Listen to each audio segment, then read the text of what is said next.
Prices of natural gas across Europe have dropped by an astonishing 70% from their last peak in late August.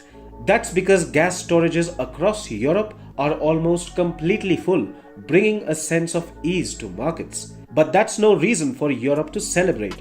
You see, prices are bound to skyrocket once again as soon as in December, as European nations begin emptying their gas reserves to survive the winter.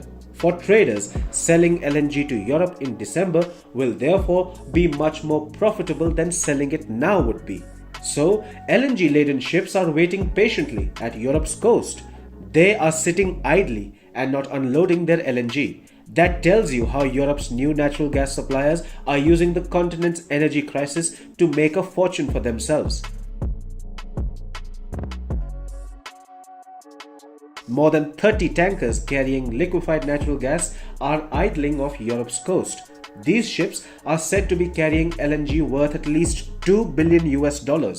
According to the Financial Times, most of them are currently stationed at sea around northwest Europe and the Iberian Peninsula. According to cargo analytics firm Vortexa's Felix Booth, LNG vessels have been queued up outside European LNG receiving terminals, chasing what they expected to be the premium market for this LNG. Gas prices have cooled off since August due to unnaturally warm temperatures in the month of September and October and reduced gas consumption. However, that scenario will drastically change once temperatures begin nosediving, which they most definitely will soon enough. When prices rise once again, traders will get the LNG ships to unload their cargoes. Another 30-odd ships are expected to rush to Europe's shores once prices begin rallying in the winter months. There is also the problem of gas storages filling up to the brim across Europe. This has left no space for new ships to unload their LNG into. But traders aren't frustrated because they know the longer Europe's storages remain full, the more they will benefit financially when their idle ships are called in to unload their LNG.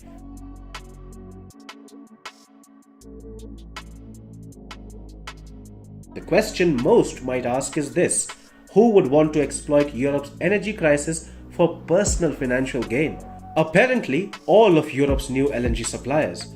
For years, Europe has reaped the benefits of dirt cheap Russian natural gas. Suddenly, it is now shelling out astronomical prices for the same commodity in liquefied form, and it's shelling out more money mostly to the United States of America. USA is now Europe's largest supplier of natural gas. So, most of the ships waiting on European coasts for prices to rise are carrying American LNG. The United States is now very close to supplying about half of Europe's LNG requirements.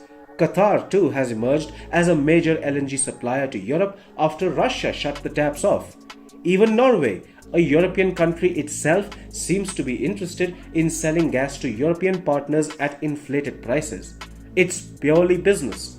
The USA claims to be Europe's most steadfast and committed ally. For it to wait for energy prices to rise to unload LNG into Europe will definitely hurt countries across the bloc, don't